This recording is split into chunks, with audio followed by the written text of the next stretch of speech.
Over how you can use Benchmark to do some online reading. So first I'm going to log into Clever. And then I'm going to scroll down my Clever page until I find Benchmark. So I'm going to click on Benchmark, and the first place that it will take you is into your dashboard. So on your dashboard screen, you see there are a few options here of icons to click on. I'm going to start in Library. When you go to Library, you have access to all of the readers that Benchmark offers. You also have to make sure that you're going to choose between the Spanish version and the English version. I'm going to go to English, and I'm going to choose second grade to start. And when I do that, you can see here are all of our readers that we use in class, and these are all the digital versions of those.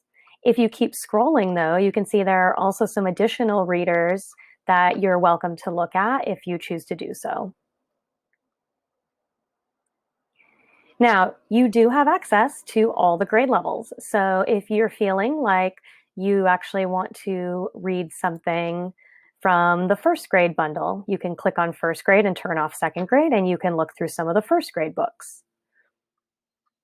Or if you're feeling like you want to check out maybe some third grade books today, you can click on third grade, and I'm going to turn off first grade so I only see some of the third grade readers. So you do have a lot of choices here of books if you're looking for some things to read. Now, once you are in these books, I'm going to go back to second grade, and I'm going to use one of our readers as an example. I'm going to open many characters, many points of view, and there are a lot of tools that can help me with my reading when I'm using the stories online. So first, this box pops up. This just means if you're going to do any writing in your book or annotating in your book, do you want it to save a copy of that for later? If so, you give it a name and then you say yes. If you don't need to save your work, you can say no. But if you change your mind later, you can always go back and save it anyway, and I'll show you how to do that. So now on your screen, you have a lot of different buttons here to help you. I'm going to walk through a few of those. So first, on the left and right side of the books, you see these little blue rectangular marks. If I click on that, it opens up a note-taking page. And if I click on it again, it closes my note-taking page. So if I want to keep some notes while I'm reading, I can do that here. So maybe I'll make a note that today is April 15th, 2020. And today I read The Blind Man and the Elephant. All right, and then I'm just going to close that for now so I can see my whole book. If I move my mouse down to the bottom right-hand corner of the screen, you'll notice the page looks like it's turning. That's where I can actually click to turn to the next page. On the table of contents, if I want to jump to a particular story, I can click on a specific story to go straight to that page. I can also, at the bottom of the screen, click on this gray tab, and that will show me every page in the book, and I can also use that to jump to a specific page. Now, while I'm reading, if I would like to hear someone read the story to me and read along with someone, I actually can do that up at the top. There's a play button here, and I can choose to speed up the reader or slow down the reader. So we're going to listen for a second. I'm going to press, make sure I'm on page 14 here, yep. And then I'm going to press play. Word study read. How deer got its horn. I can press that play button again to pause it for a moment. And then when I press play, it will continue from the spot that I paused. And I'm also going to slow down the reading a little bit this time by clicking on this minus sign. And then we can hear what that sounds like for a second. Long ago, deer was born with no horns. There you go. So you can use that read to self tool there if you need to and have the computer read the words with you. Now, if you want to take some notes while you're reading, you can do that also. If you go all the way to the right side of the screen and you click on this wrench icon, you get your annotation tools. So if I want to, let's say I want to mark words that I don't understand or don't know the meaning of yet while I'm reading, maybe I use the highlighter tool, and I can choose a highlighter color, And oops, there we go. And maybe I'll just click and drag to highlight words that I want to go back and figure out the meaning of later. If I want to close the highlighter menu, I can click on that wrench again. And if I click again, go back to the main menu. You also have a pen tool here. So if you're doing a word hunt, say maybe we're looking for words with a long E sound, you might use your pen tool to circle them. Okay. I'm going to go back over there. You have a couple other tools. There is an eraser tool. So if you need to erase anything, you just use the eraser tool and click on that item and it erases it for you pretty quickly. You also have a shapes tool. So maybe you want to just draw a circle around something, right? You can drag that circle around. You can change the size if you need to. You also have some arrows. If you want to do some arrows there, maybe I'll label that that's the title. Oh, which then leads me to the next tool, text box. So I could label, this is the title. And I can change the color. And I can change the size. And there we go. Okay, so there are all of your annotation tools here on the side.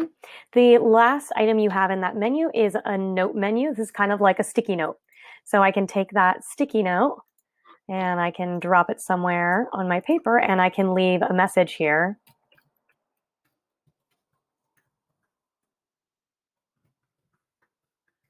Right? And then you can do your typing there. You can also change the size of that typing if you need to. And again, then I can close that toolbar when I'm done with it. And this I can drag around if I need to drag it around, just like all the other marks that I made on my page. So now the other thing is, if you decide, oh, now I've done all this work, I do actually want to save this for later, there's a couple things you can do. So one is if you want to save this and then be able to come back to it and add more details or add more notes, you can come to the top of your screen and you can click again on this button and it will let you save a customization. So even though in the beginning you weren't sure, now you can save your customization and say, yes, this will save your work. Okay? Say no again. All right. The other thing that you might do is if you were reading this story for an assignment and you've made all these marks and you want to be able to turn this in, you can take a screenshot of this page. And then now you could turn in that page by sharing it in Google Classroom to our assignment link or in Seesaw, whichever method we're using for that particular assignment. Okay. Now we can click done when we're done reading here.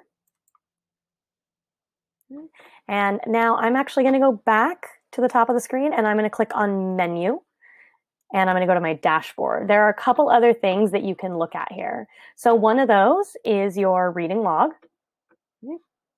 So you can keep a reading log if you like and mark books that you've read and keep track of how many books you're reading here. So that might be something fun to try. Or the last thing I'm going to show you right now is I went to dashboard the last couple times, but you can also just click right into another menu here on the left side. So I'm going to go to my assignments menu this time. And here are where you'll find any assignments that your teacher has specifically created for you. So right now, in this assignment list, you actually have 4 different assignments that you can work on as a cafe choice if you want to. In order to work on an assignment, you just click on the name of the assignment. You have instructions up here. You do need to read the instructions to make sure you know what to do. So this says, number 1, choose a spelling pattern to practice. So I'm going to choose one of these. Number 2, open the pocket chart and build words with that spelling, 2 to 3. So 2 to 3 words. Then take a screenshot of your spelling work and turn in your work in Seesaw. Okay, great. So I'm just going to try this first one. Here you see this is the open button. If I finish something, it gives me a place to click done, that I've done that something, right? And then here it tells you what type of material has been shared. So this is what's called a pocket chart. So if I open this, now I can work on that pocket chart or work on whatever it is that was assigned, the reading or the video. And And at the top of my screen, if I need to go back to my menu, I'm going to click between the different tabs that I have open, okay, to if I need to go back and forth. But on this one, I can look at the cards that are here. I can maybe read the different sounds, and then do whatever work that I need to do here. Okay, now it's my turn to spell. I clicked at the top of the screen on the different arrow keys, and I can make a word. And then again, something you could do here is take a screenshot of what you make and turn that screenshot in on either Seesaw or Google Classroom.